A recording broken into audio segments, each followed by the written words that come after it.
explored Miami for the first time yesterday, soaking in the sun of South Beach and what we mostly see on TV, or what we usually picture when we think of Miami. But there's another vibrant neighborhood here known for its rich cultural heritage and lively atmosphere. Little Havana, that's where we're going today. Is the epicenter of Cuban culture in Miami. There's going to be Cuban cuisine, food, and music. We're going to explore that all today, so come along with us for an epic adventure in Little Havana. Fuego en mi alma, arde en mi pecho en la mañana. We are in Wynwood Walls, which I struggled to say for the first few takes, but here we are. It's filled with colorful murals in street art, and there are plenty of trendy restaurants around as well.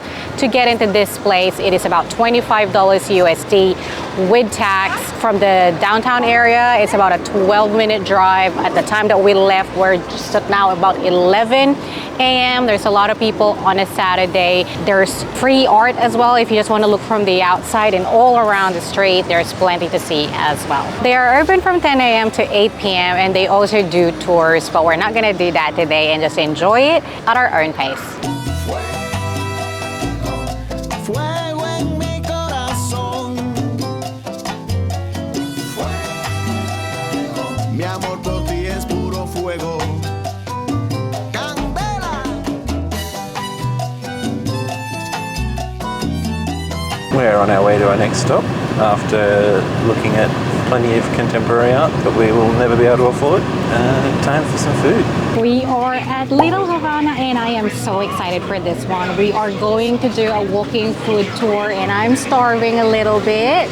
It's going to be great. It's going to be a good introduction to Cuban cuisine. We paid 205 Australian dollars for 2 adults.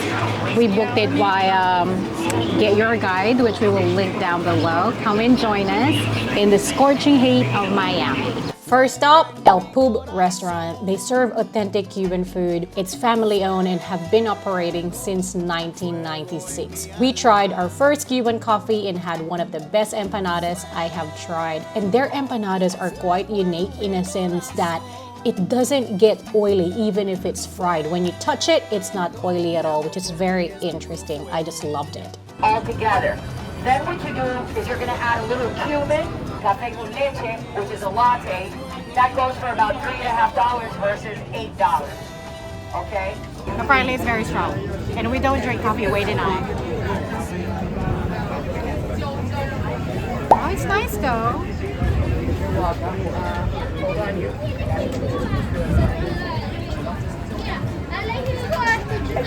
Your turn.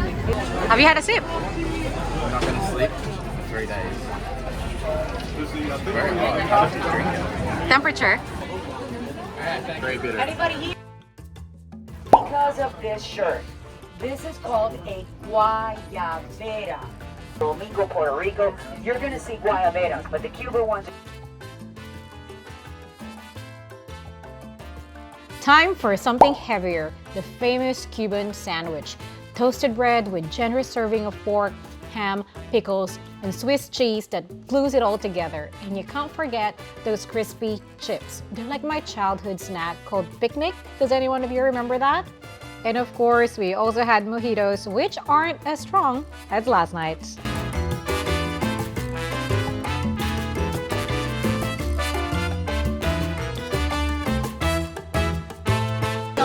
Empty, but apparently doesn't make me like it.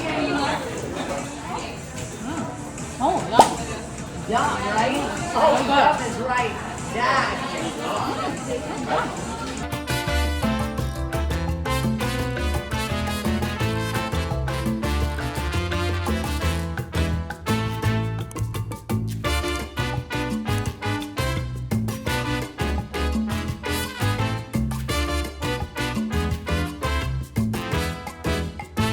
we also watched a very talented woman hand drop cigars. We're non-smokers, so we didn't buy any.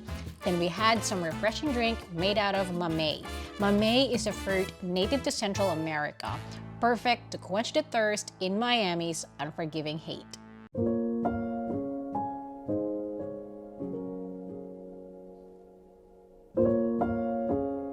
After paying our respects, we're off to our last stop. Roosters are culturally significant to Cubans. It represents strength and power, which are usually attributed to men. But in the sea of roosters, we found the one and only hen, and some vintage cars, of course. The time for the end has come, but not without having some churros. How is it? How is it? Cinnamon. That tour was amazing. Highly recommend it. Look for Martika, our tour guide. We'll link her Instagram down below and the link to the tour as well. It was so good, so informative. She's very friendly. We were treated like familia. So full now, but we're gonna squeeze in a little bit more to have some ice cream at this place. We'll show you the name. I forgot the name of the place, but they do artisanal ice cream in very inventive Cuban flavors. Let's go and have a look.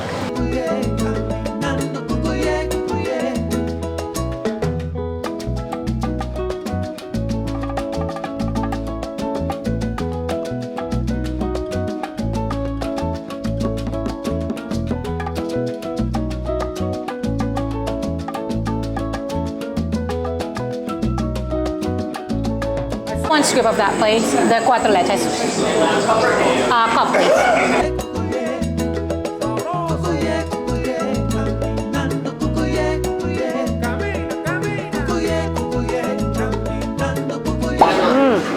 Cuatro leches.